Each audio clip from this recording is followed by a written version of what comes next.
All right, we have completed the first shelf. We are now to the second shelf. Start off in the corner. So, Galactic Heroes was an absolutely just fun line. There's like $5 to $6 in the store. Lots of unique characters. I mean, look at that guy, Sergeant Brick. They were just fun. They're really nice, but again, I think I probably have more than I should, to be honest with you. The market never went up. Like most of this stuff, I could be wrong, but it's just it didn't call to the bigger collectors at all. It's just stuck in that little zone. And the kids that grew up with this stuff, they're growing up. They're not like, dude, I gotta have this. Nope, nope, nope. So at this point, it's just gonna fall the wayside too, like the mini mates. It's I have quite a lot, but it's we're here for purge, right, Mr. Echo? Absolutely. And again, the same thing always comes back. If you really, really wanted these back in your collection, they're there. They're available all the time, sealed, packaged, open, loose, everything. So it's not a big problem. So let's get that stuff out of here. I mean, again, wonderful stuff. Have a couple pre-production pieces here. Might have some artwork here soon too for that. Now calling to my heart is Transmetal 2 Optimus Minor. Absolutely.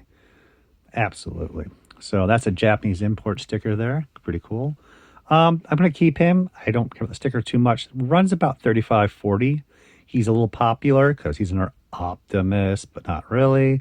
But yeah, I like to collect up to Transmetal. Well, Beast Wars, Transmetal, Beast Machines I can care less, but I love my Beast Wars. Grew up with that stuff. Vision from Bubblegum Crisis. I'm a big Bubblegum Crisis collector, so Vision is absolutely essential.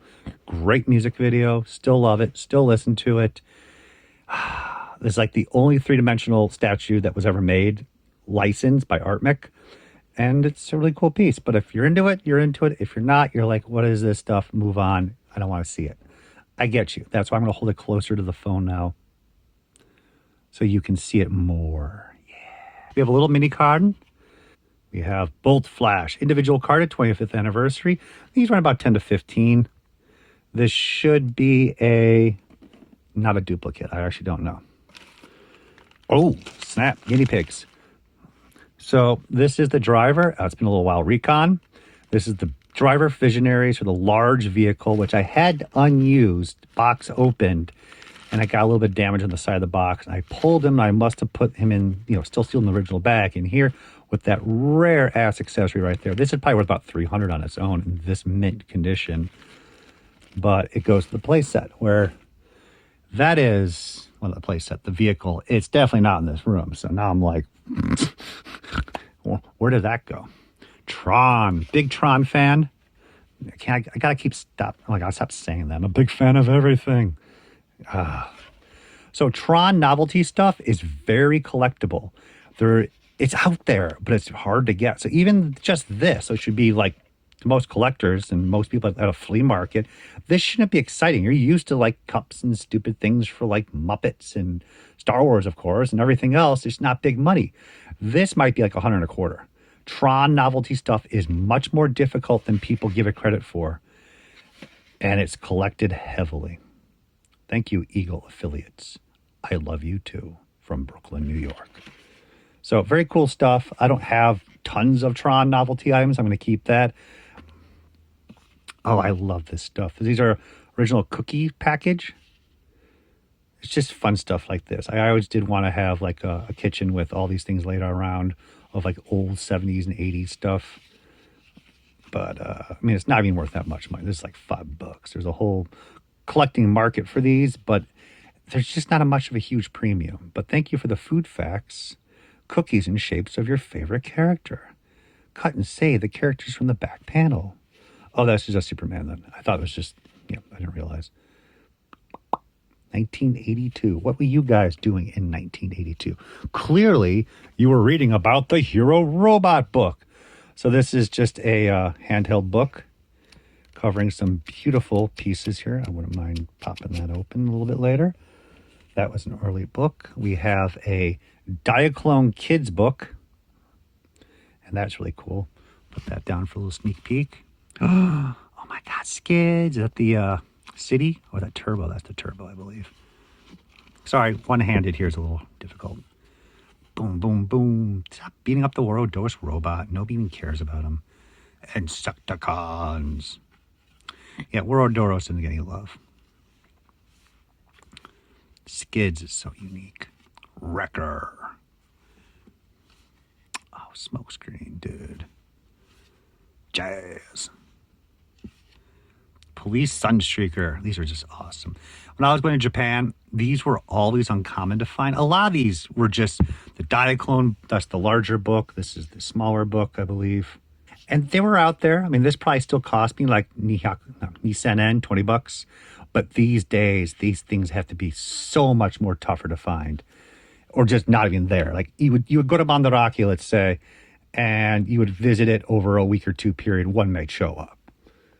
Now I just assume you're never going to find it.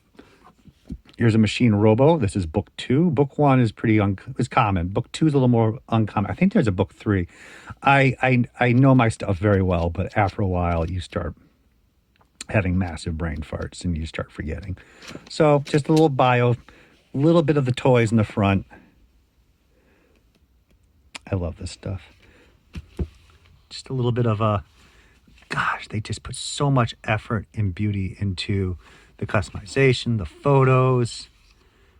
Again, they cut them up, glued them back so they have more posability. The kid's like, oh my God, Leader 1 can do that? No, not necessarily. Yeah, he can definitely not bend his arms like that. Trust me, the bus robo is not doing that. The Hato bus, Pathfinder. Yeah, these are just absolutely fun. I love this stuff so much. And some pre-production stuff gets stuck in there. There you go. I actually have the original wood sculpt pieces for Vamp, which is exceptionally difficult.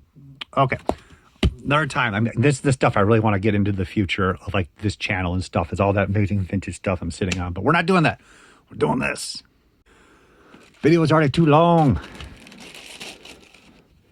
Shuttle Endeavour lifts off to space. Tamak, my brother. Oh my God, I'm so tired. I just read Tamak and then the 12th August 2010. And then I was like, what? I didn't see this quickly. What that was an actual signature. I just assumed that the day of August 12th existed in 2010 and autographed this Tamak at random. So we have a microfiber from Japan. I don't think it's a display. I think it's actually just, maybe it's a microfiber display. Nope, just a towel, microfiber towel. That's what it says. I don't know where that came from. But I do know about the hyper goods.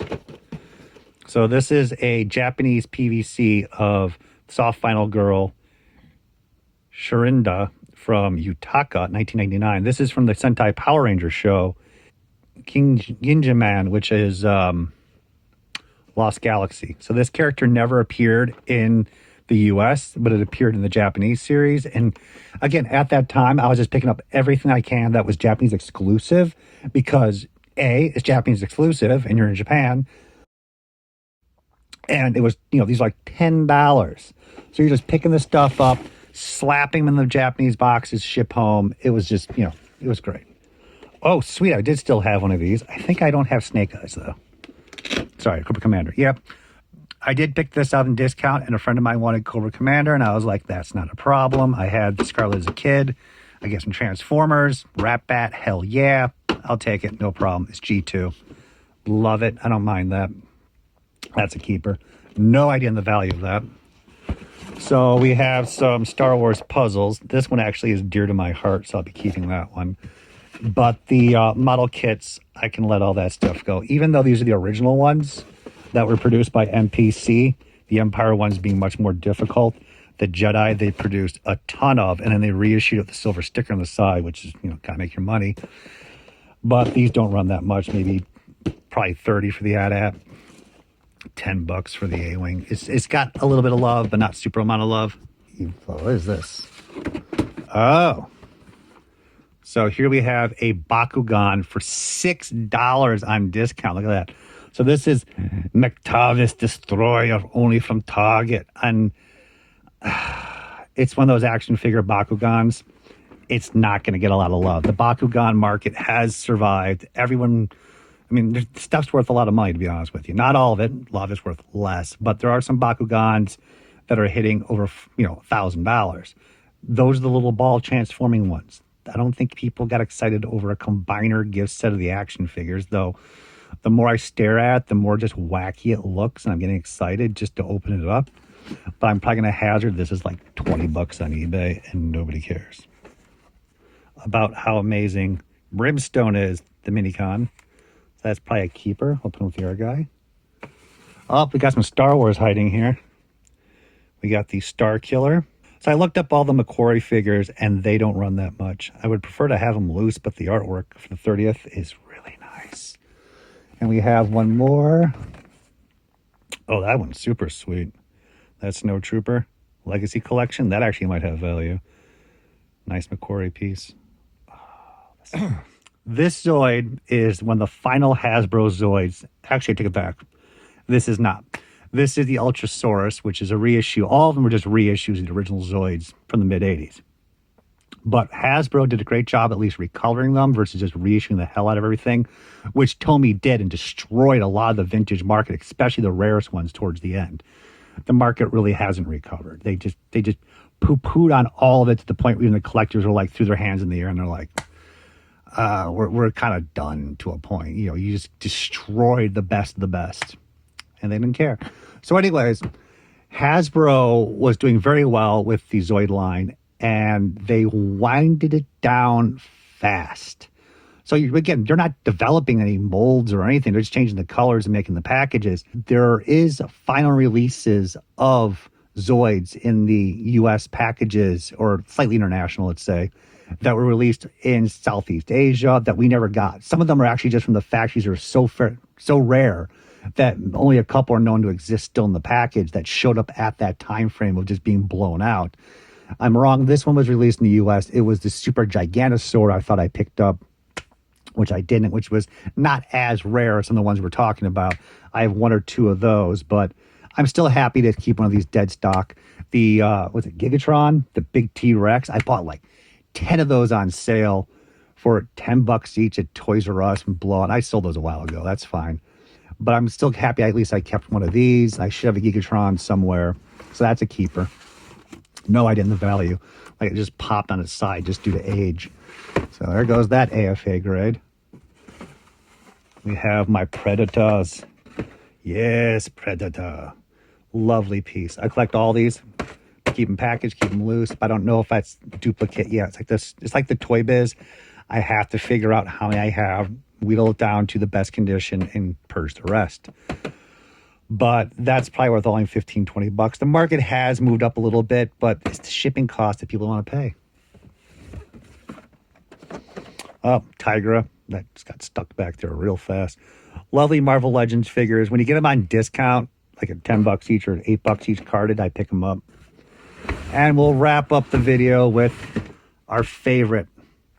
My God, everyone, just take a moment in time right here and just behold the power, the glory of the Castle Wishtar of the Star Fairies. No, this doesn't call to me either.